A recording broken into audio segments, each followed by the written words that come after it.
This is the After Party, live with Kim McAllister. Pick a couch, grab a drink, and settle into the conversation.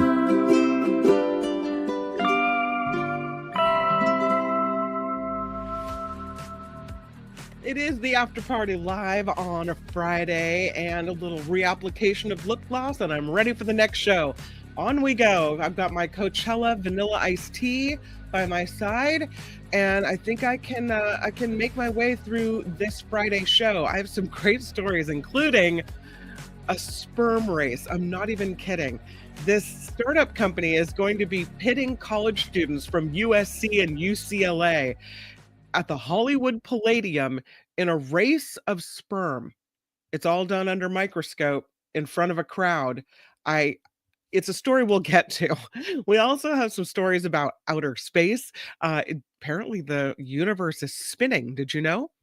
Yeah, we'll look at that. But before we get to any of that, we are lucky enough on Fridays to have our own movie critic come in and tell us what's up for the weekend ahead at the movies with Tim Sika. Welcome aboard, my friend. Hi, Kim. Hi. Hi. Can you hear me okay? I can. You sound different than normal, but you sound good. Yeah, well, I'm in an undisclosed location in my car. Okay. So, yeah, that's where I'm doing this from. Thank God for technology and that I was able to figure this out, because I wasn't sure I was going to be able to make it this week, but with a little bit of ingenuity and some foresight, I managed to do this, because I look forward to this every week to talk to you about movies. So proud, and you sound good in the car. It's got good acoustics, good car. Oh, good. Oh, good. There you go. All right. Let's dive right in. The first movie is The Sinners. Yeah, Sinners. This was, on so many levels, a really kind of bold and interesting film, a kind of hybrid drama horror film, but a movie which I did not get at all. It's set in the 1930s in the South, and Michael B. Jordan, who's terrific, he's in the poster there. He's such a great actor. I look forward to anything that he's in. He plays this dual role as twin brothers, Smoke and Stack. Get it? Mm-hmm. Smoke and Stack. Mm-hmm. Okay. Who returned to their hometown of Pennsylvania. Not Pennsylvania. God, see, this is, yeah, it's hot in this car. Their hometown of Mississippi, after living several years in Chicago, which they thought was going to be this like racial paradise, right? Well, it turned out not to be. So using money that they stole from Chicago gangsters, they buy this sawmill from a racist landowner in Mississippi, which they plan to transform into a juke joint for the local Black community.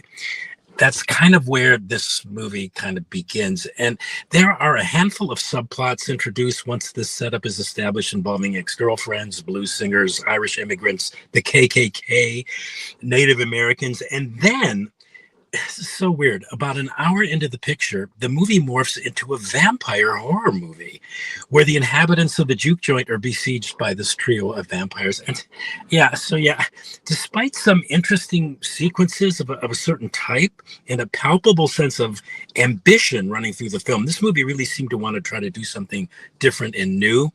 I just did not get it. Admittedly, I didn't get this movie at all, nor the overwhelmingly glowing critical response to it. It started off interestingly enough, but then it just took some weird narrative turns.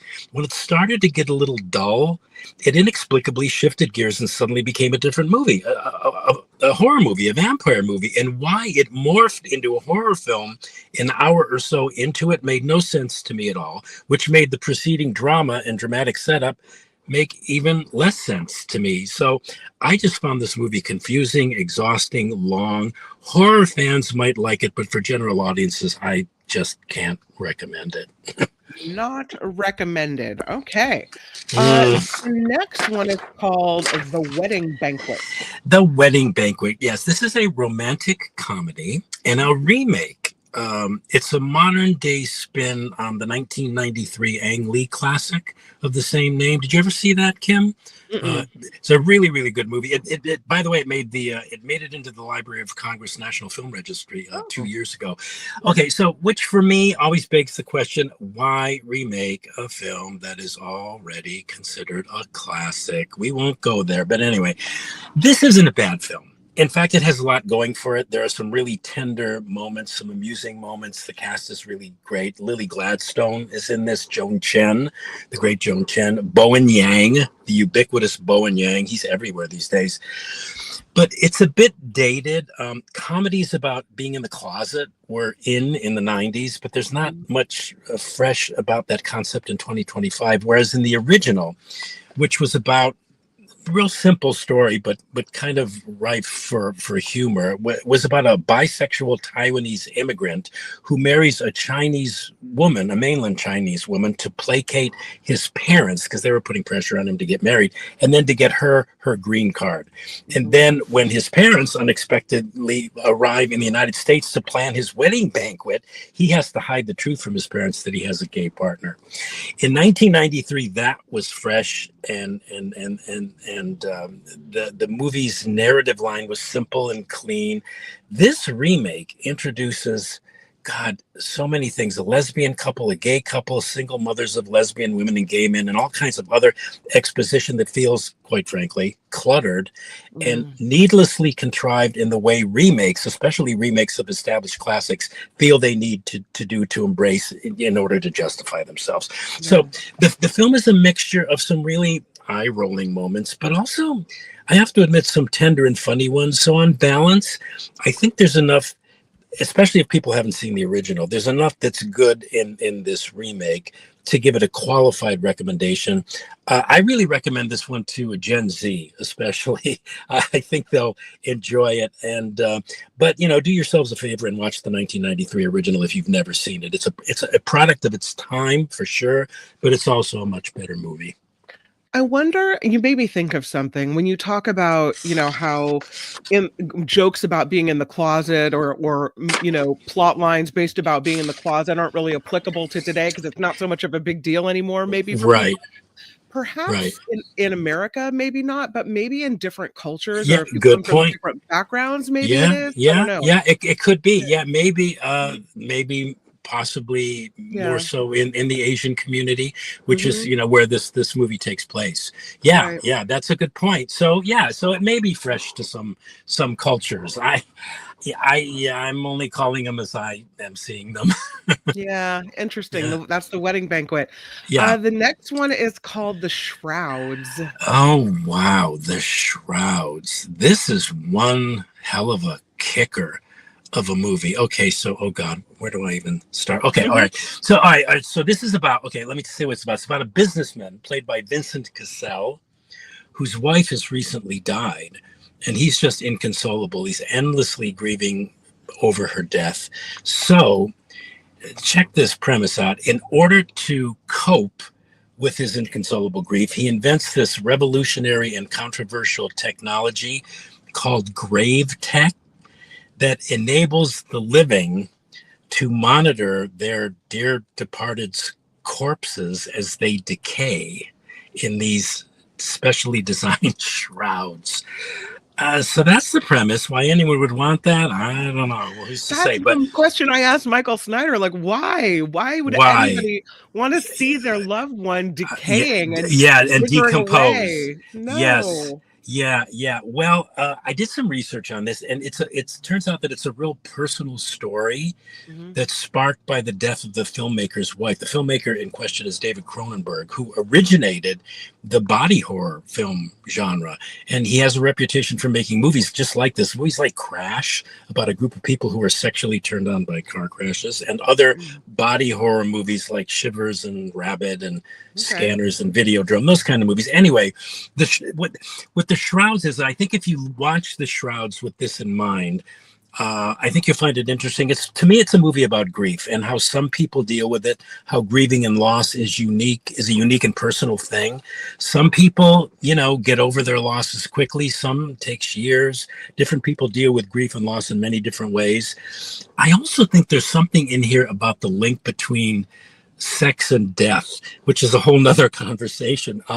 But this is a very talky movie. That kind of freaked me out a little bit. Yeah, well, yeah, Woody Allen likes to joke about that a lot. That's probably where I got that from. But this movie, it's slow moving. As with many of Cronenberg's movies, especially his earlier ones, it makes virtually no concessions to its audience. It's not dramatic by conventional standards. It just kind of sits there on the screen. For me, watching it felt like getting stuck. I think this is what made it so interesting to me. It made me feel like I was stuck in somebody's dream and I couldn't escape. I couldn't get out of somebody else's dream loop. And when it was over, I was reminded, Kim, of something film critic David Thompson said of Eyes Wide Shut, which I never forgot. He said that every frame felt like a prison. And that almost could apply here. So yeah, the Shrouds it's a movie by a master filmmaker, David Cronenberg, a movie of ideas with a capital I. It's a movie stacked with ideas, actually, that are provocative, interesting, and very personal.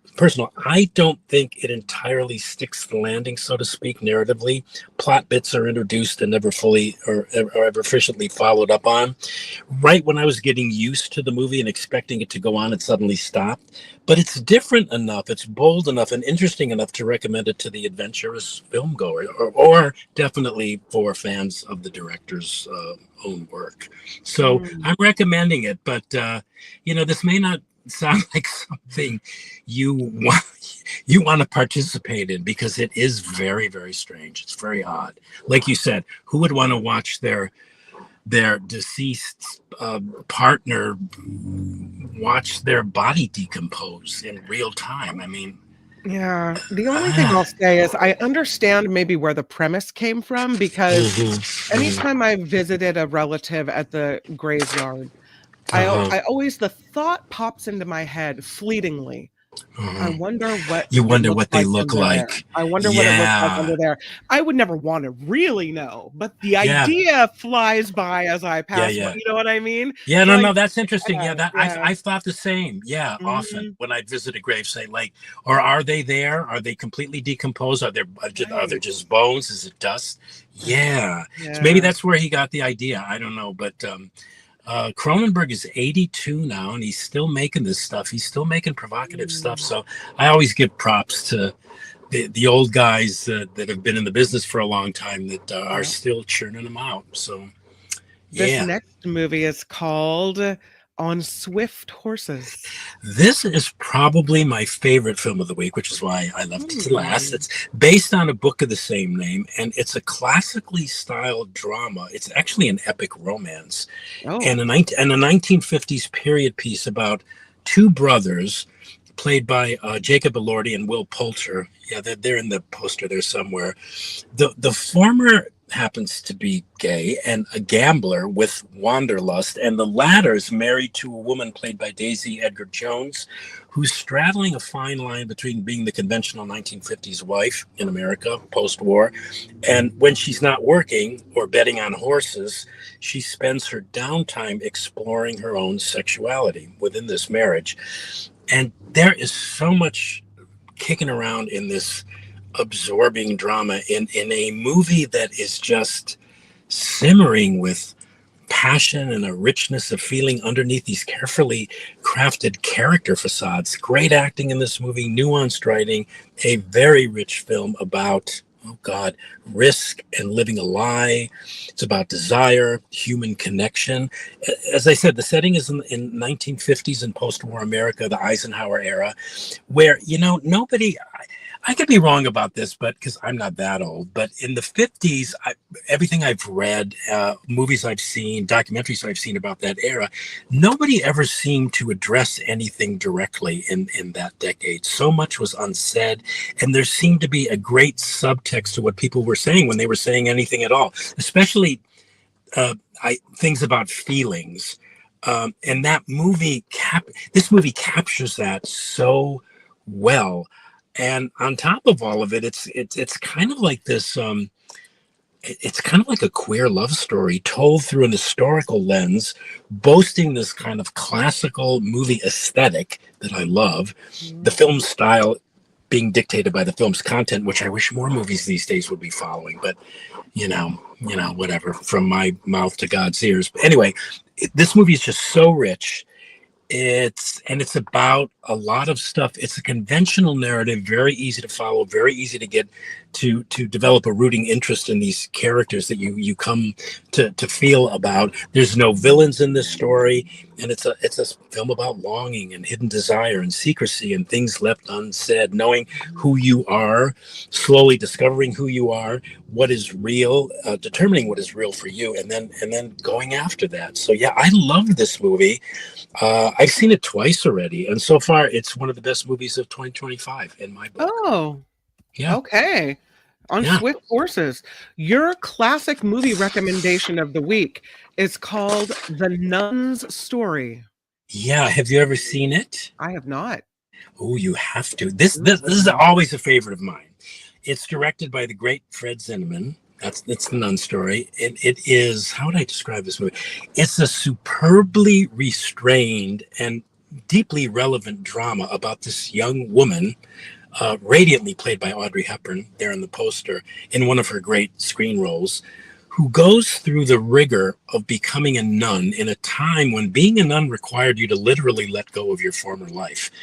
This story takes place in Belgium in the 1920s, only to undergo this super serious inner struggle about what it means to be a good practicing nun. And I ain't going to tell you how it all turns out, but it's a high drama of faith, of inner struggle and service. It's one of the most superbly crafted films I've ever seen, with a great music score by Franz Waxman. It was nominated for 6 Academy Awards in 1959, including Best Picture, Best Actress, and Director. And it still remains one of the best films I've ever seen about religion and spirituality. And I just love it. I can't tell you how many times I've watched The Nun's Story, but it's streaming for anybody interested on Tubi, which means it's free, and you can also stream it on Prime if you have Amazon Prime. It's a great, great, great movie. It looks like they're working in some type of apothecary or pharmacy.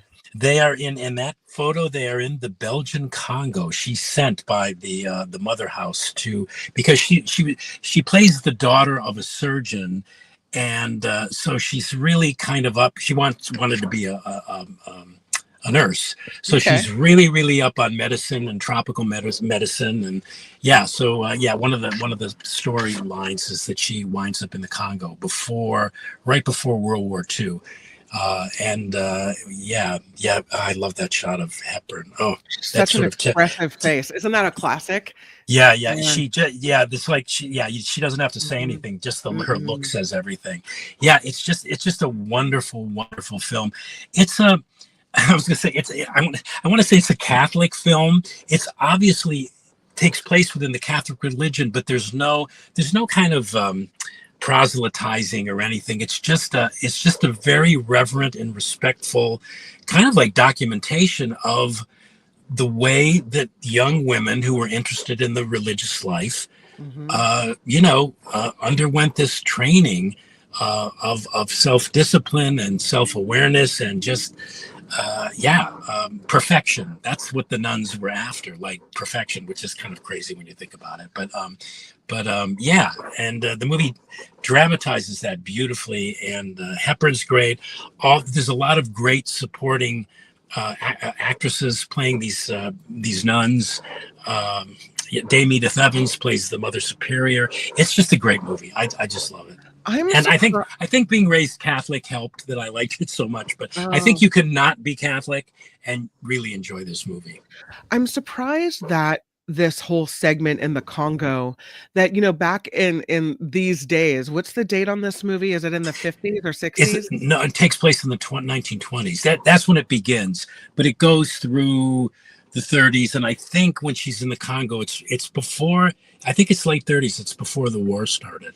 But the movie came out in 1959, and I wonder, I would have thought that maybe some of these scenes maybe wouldn't play as well today when you look at, the way that maybe they didn't present with any type of, um, I don't know, ethics or compassion, other Oh, other uh, other cultures type of thing, yeah. but Well, maybe it no, still works?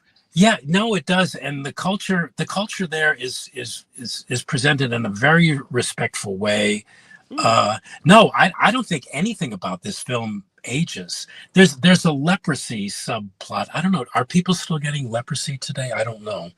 Um, Somewhere in the back, world, perhaps. I don't know. yeah, back then it was common, and there's a Mhm. subplot with that, but there's nothing about this film at all that to me seems dated. And I watched it again. I love doing these classic movie recommendations because Yeah. it forces me. I get to watch. I have an excuse to rewatch these movies, which I Redo really it? don't need to rewatch because I've seen them so many times anyway. But yeah, no, nothing about this movie is dated, in my opinion. Awesome. Okay, we'll recap it. We have it's just Sinners is a movie that is out this weekend. You called it bold and interesting, but you did not get it. You No, said I it didn't. seemed to want to do something, but it was different and it was new. And then it started off well, but it took some really weird turns. And all of a sudden, before you know it, it's a horror movie. You said this made no sense to you. It's confusing and exhausting and long, and it is not recommended by Tim Sika. That is The Sinners. Yeah, The Wedding Banquet, you said it's not a bad film. It's good. It's got some tender moments. It's kind of dated. It's got some contrived moments in here, but it's good enough to recommend, especially for people that are in Gen Z. So The Wedding Banquet, you recommend it, but you're not wholeheartedly going, yay, this is yeah, not. yeah, yeah. I Yeah. gave it a qualified recommendation. Yeah, Qualified. My apologies. yeah. As for the Shrouds, you said Oh, it's interesting movie about grief, which is unique and personal, but it's slow moving. It oh sits on yeah. the screen. You felt stuck in someone else's dream. The ideas were interesting, but this movie did not stick the landing for you. It was different enough, though, that you recommend it for the adventurous moviegoer. Yes. On Swift Horses, you said this is one of the best movies of 2025. An epic romance set in the 1950s, a queer love story. You said this was felt very rich, and you love this movie. This is called On Swift Horses. And then, of course, everyone waits for your classic movie rec of the week, The Nun's Story from 1959. This romance, you said this is a great movie, and it stood the test of time, and you're recommending that we roll back the clocks and watch this movie, The Nun Story, with Audrey Hepburn, and the Audrey pictures Hepburn. are Yeah. really cool. Again, I have to show this one because her face. Oh Oh yeah, my that's a goodness. great scene. Yeah. And there we have it. Tim Sika, I hope you have the very best weekend. Happy Easter, whatever you Oh celebrate, yeah, whatever you're doing, have a great yeah, one. yeah. Yeah. Happy Easter to you too, Kim. And I'm glad we were able Absolutely. to pull this off this week. I, you I know, I don't. know. Yeah, I don't like to miss coming on your show every week. So I thanks don't for like it having me. either. People were Yeah. wondering, are you on a stakeout? Calvin wants to know if you're in your car on a stakeout.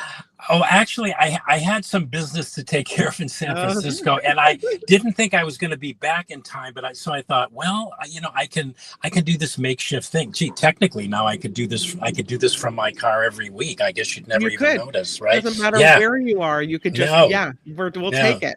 I Thank love you, it. I Tim I love Sika. technology when it works like this. Yeah. Okay. Absolutely. Have a great weekend, and we'll see you next time, next All right, Friday. Kim. All right. See you Absolutely. next week. Bye. That is At the Movies with Tim Sika. Bye, Tim Sika. Bye. Bye. I love it. Tim Sika. Already getting some comments from you guys, appreciative of Tim Sika. No, Tim is at In-N-Out Burger. We don't know. He's lurking in San Francisco somewhere. Tammy says happy weekend to Tim. And Calvin says bye. And a lot of people talking about some of the movies that Tim has recommended. Yeah, looks like Rhonda says, I love The Flying Nun. Hmm. Uh, let's see. had starred some of these movie comments that John Watson saying Snyder and Sika should do a movie review show like Siskel and Ebert.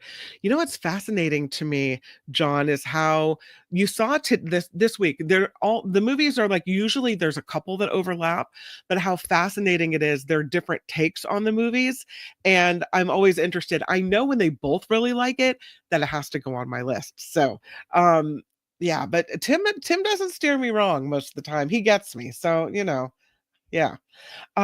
Looks like, let's see, looking at more of your comments here.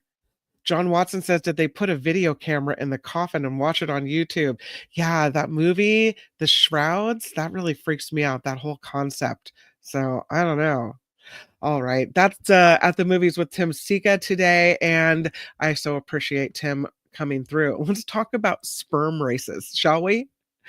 I don't know who had this idea, but you think about the gunfights or sword fights or contests between men where the testosterone level is raised. And this isn't, forget all the violence, forget all that. Why don't you just go to the source and really see who has the faster sperm? That's what this startup company is doing with the sperm races. It's in Los Angeles.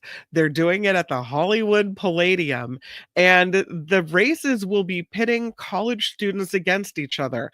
And apparently, the first sperm race is between college students from USC and UCLA, long-term rivals. The very first sperm race held April 25th at the Hollywood Palladium in the LA area. It's the sperm racing is a startup founded by this team of young millionaires, and they're going to put up a microscopic camera tracking the progress of sperm from these college students as they set up a finish line for the sperm to try to cross. There will be 3 races held, and then those, I guess, go down the competition until you get an overall winner. And this sperm race will be done with play-by-play commentary during each so-called heat, instant replays, sperm leaderboards. Betting, sperm race betting. Yeah. The founder of this sperm racing startup, his name is Eric Zhu, has a sperm racing manifesto, kind of a ad PR stunt, right? But he writes in it, sperm racing isn't just about racing sperm, although he says, let's be honest, that's hilarious. It's about turning health into a competition, about making male fertility something people actually want to talk about and track and improve. He said, health is a race and everyone deserves a shot at the starting line. I think you could say it's about health, but we all know it's not really about health. We'll see. We'll see how well attended this is. Does this become a cultural phenomenon? Does this become, remember the sperm races of 2025? Or is this the sperm race something now that, people will glom onto and will see it every year? Do you think it's in sperm taste? Do you think it's in poor taste? Or maybe does it, I don't know.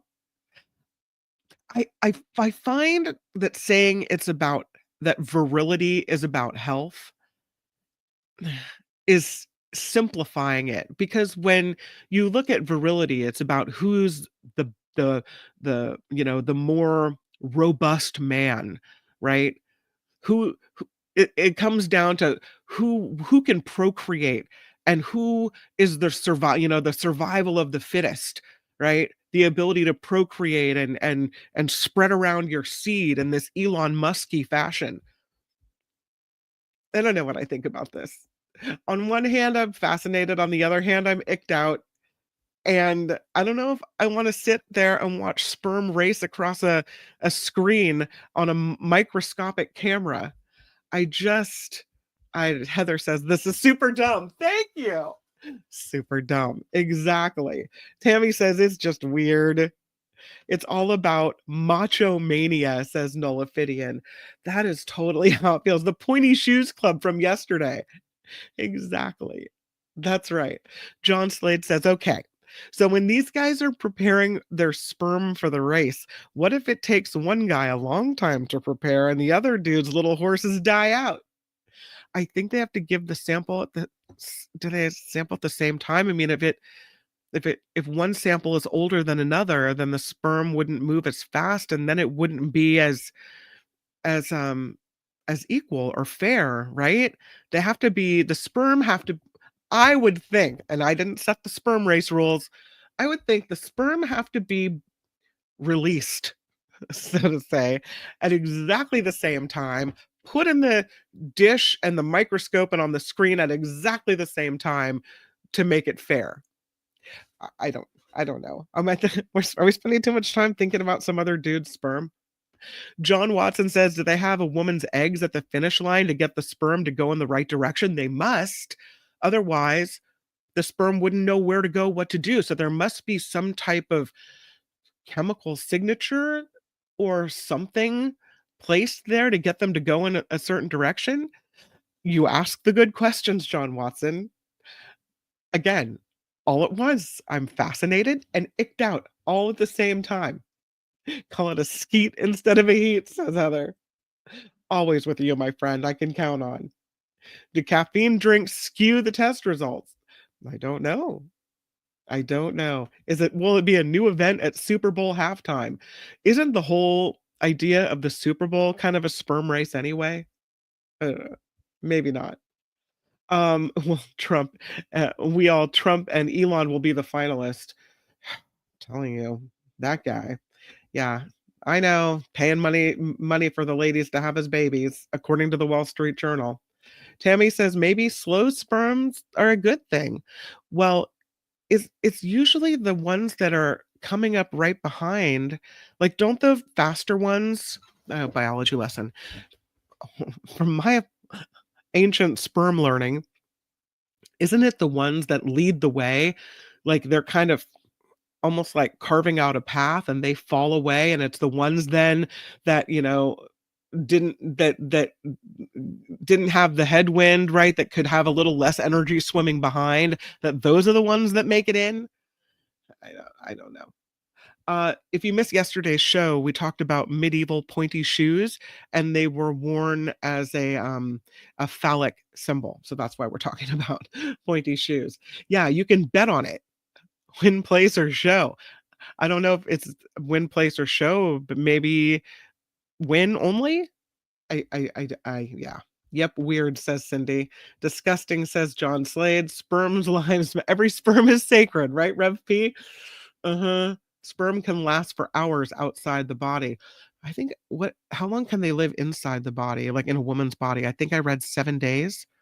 That's at the far end of things. Fresh release is best. Who knows? These things that we talk about, I'm telling you. John says, how do they keep track of which sperm is which? They kind of all look the same under the microscope. I would imagine that they're in different dishes, maybe labeled with the sample of the particular fellow. I mean, I don't know. It'd be funny if a little nerdy guy was the winner. You never know whose sperm are the strongest. John says one woman said Elon asked her to have his baby and she said no, so he banned her from X. Is this the porn edition of the Puppy Bowl, writes Luis. That's what it seems like. I don't know. Maybe Tom Hanks can narrate the race, says Phineas. Slow and steady wins the race. I love your comments. They have numbers on them like race cars. Sperm number 7 for the win.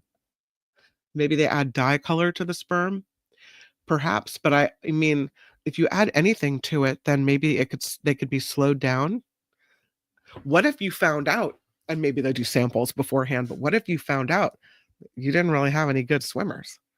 In front of the world, you found out that your swimmers were lackluster. Like a soapbox derby, says Phineas. All right, let's move on. Let's leave the sperm in the dust and head to the universe, because maybe you knew this. You guys are sciencey, but I read this story on Pop Science The headline says the universe isn't just expanding, it might actually be spinning. Slow spinning, though, 500 billion years per rotation. So the universe itself is moving. How is that possible? My mind is blown, absolutely blown. There's a consensus in astrophysics that the universe has spent the past 13 or so billion years expanding outward in all directions ever since the Big Bang. And so, right now, as we sit here speaking, it's expanding and continuing to do so. And then the thought is it will keep expanding until a number of possible theoretical endings. But they say the rate at which the universe expands doesn't match actual astronomical observations. There's a speed, which is called the Hubble constant, measured in units of kilometers per second per megaparsec, km/s/mpc. Never seen that measurement before, but perhaps you have. A megaparsec, if I'm saying it right, measures about 300,000 light years. And so one of the theories is that the universe is growing 67 to 68 kilometers per second per megaparsec. But the astronomers are saying what they see through the equipment is that it's moving a little faster. And so there's something called the Hubble tension. And in a study published in the April issue of Monthly Notices of the Royal Astronomical Society, there's a team of researchers, including those from the University of Hawaii's Institute for Astronomy, that say there's a minuscule amount of rotation that needs to be added to the standard mathematical model of the universe, and that could provide a way to align both of the expansion theories that are out there. They said this: much to our surprise, we found that our model with rotation resolves a paradox without contradicting current astronomical measurements. Even better, it's compatible with other models that assume rotation. The concept does not break any of the known laws of physics, but they don't know exactly how slowly the universe might be turning. With current tools, they say the spin is still fast enough to influence the expansion of space over the eons. Their new model indicates the universe finishes a single rotation once every 500 billion years, meaning that we still have a lot of time before the universe completes its first full spin. Yeah. While maybe I can't grasp all of the measurements of the expansion, the thought of the universe spinning almost like a planet, I just mind blown. I'm gonna have to go back and read this article over and over again. I found it in Popular Science magazine, Pop Sci, you can search for, and check that out. Here's another science story that I have for you today, and this one is about an exoplanet with two suns. They make the comparison to Tatooine from Star Wars. This exoplanet is called 2M1510. They say it's in a rare perpendicular orbit around a pair of brown dwarfs. And I thought the rendering here was pretty interesting. On Tatooine, you see Luke Skywalker looking up at two suns in the sky. And back then, astronomers hadn't confirmed that there was this exoplanet with the same orbital path as Tatooine, but now we know it took 16 years after the movie was released in 1977. And now we have strong evidence suggesting that there's another one to add to the list as well. They published a story, the researchers, in Science Advances, the journal Science Advances, on April 16th. And we've got these brown dwarfs that are oddballs in the cosmic relation of things. They're too large to classify as planets. They're too small to meet the definition of a star, but they exhibit more than enough gravitational pull to draw objects into orbit. And one of those is this 2M1510. And there are two brown dwarfs involved here. And the scientists say that the result is an exoplanet that eccentrically orbits this pair of brown dwarfs. Researchers say they confirmed this by using radial velocity calculations to examine the data that previously had been collected via the NASA's Kepler Space Telescope, the Transiting Exoplanet Survey Satellite, or TESS, as well as the European Space Southern Observatory's VLT, that stands for Very Large Telescope. And by using all those tools, the analysis allowed these astronomers to bypass a long-standing physics issue called the three-body problem, which makes it extremely difficult to assess gravitational behavior between three objects interacting in space. But the evidence using all those tools suggests 2M1510 orbits at a 90-degree polar angle and moves perpendicular to the dwarf's orbits in what they say is a never-before-seen way. Space is cool. I think we have time for... Oh, do we have time for this one? This is interesting. This is a rare watercolor by the author of Wuthering Heights, Emily Bronte. And it goes on display, public display, for the very first time. It's called The North Wind, and it was painted by Emily while she and her sister Charlotte were studying in Belgium. And it went up for auction, and it was acquired by the Bronte Parsonage Museum, which is located in the Bronte family home in Yorkshire. They recently placed the winning bid on this watercolor that was done in 1842 by Emily called The North Wind. They did a little restoration work on it, and now it goes on public view at the site, this home where these sisters created some of their most famous literary works. The visual art of Emily is apparently pretty rare. I think it's a beautiful picture. She died at the age of 30. There are very few manuscripts or letters that were written by her that have actually survived. So they say to see anything associated with Emily coming on the market makes this painting of great importance. It has this woman with a windswept dark hair and a light blue cloak. You can tell she's in the breeze. She painted this while she was staying with her sister at a boarding school for girls in Belgium. It looks like perhaps this was done in her teen years or high school years, you could say. So, they think that she was inspired by her younger sister Anne, who wrote this poem by the same name of the painting, in which a captive girl welcomes the cold because it reminds her of her native northern mountains. So, apparently Emily was taking drawing lessons and left some of her work in Belgium after the girls returned to England. And for more than 180 years after that watercolor was completed, the North Wind had been passed between private hands.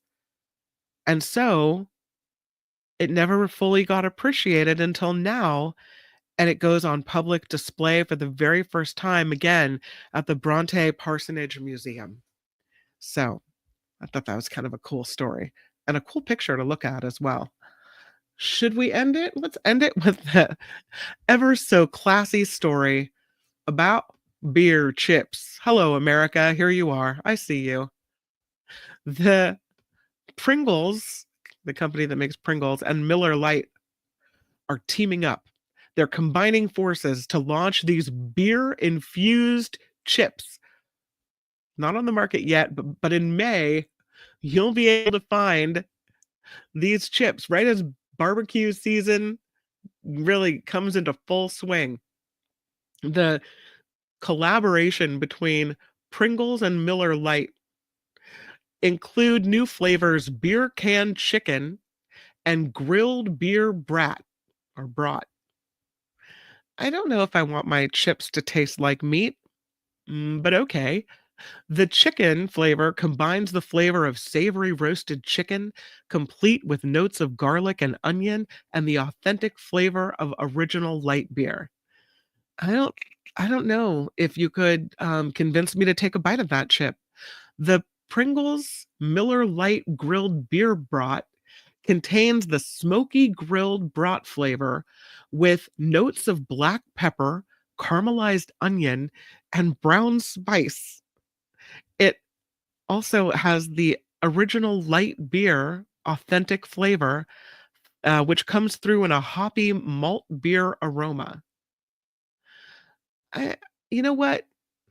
I mean, I don't want to be a simple girl, but if you're gonna put chips out, could you just put chips out and not put the weird chips out that taste like meat stuffs?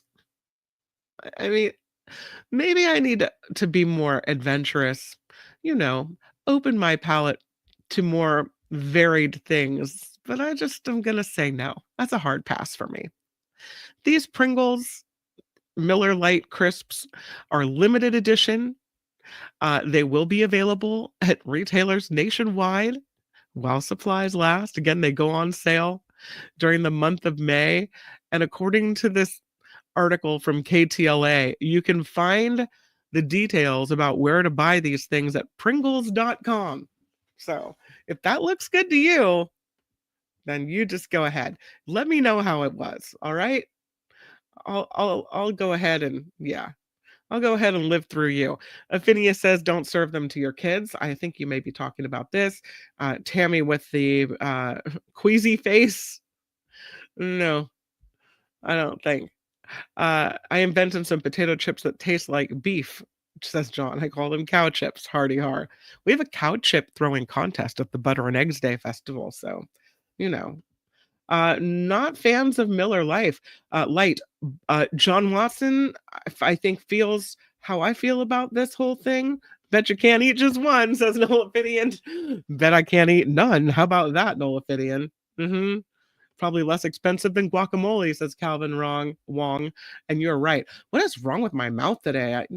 For some reason, I keep adding extra letters and words. I don't know what I'm talking about anymore. It looks like Luis has stepped in and thrown $5 at the after party live, despite the fact that I've forgotten how to speak the English language. Kim says, thank you for continuing to gift us with at least 1 hour of the day free of free politics and downer news and full of knowledge, fun, and friendship. Thank you, Luis. I appreciate that. You're awesome. Thank you so much. What a nice thing to say and do. Thank you to Luis for that. Thank you also to everyone who continues to contribute through PayPal. A lot of these contributions are recurring monthly. Some people do $5 a month. Some people do more than that. And I just want you to know that it's appreciated. Today, Wes throws down another $5 at the After Party Live. So appreciate it. James S. also contributing. Karen K. Contributing $100. Karen K. Holy moly. Another one from Wes. Another one from Scott R. You guys, thank you, thank you, thank you. I can't even tell you how much it's appreciated and how much that is necessary to keep the show going. So I'm glad we did it. Got through a week of filling in for Mark Thompson and doing the After Party Live. I'm kind of proud of myself. Happy Butter and Eggs Day. Even if you're not in Petaluma, you can celebrate with me. Maybe I'll take some pictures and show them on the Monday show. On Monday, Gary Dietrich will be in on the Mark Thompson show to talk politics, and then we'll do Hide in Your Cave Monday back here on the After Party Live. Happy Easter. Whatever you celebrate, have a great weekend. I hope it's a really good one. Make it a good one, and I'll see you back here on the old YouTube on Monday. But until then, bye-bye. The After Party Live would like to thank the following contributors and viewers like you.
That's so cool. I'm glad you guys got a chance to meet. He's really, really a sweet guy. So I'm sure you guys had fun.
Jim, I think he's still on the air. I just heard him reporting yesterday.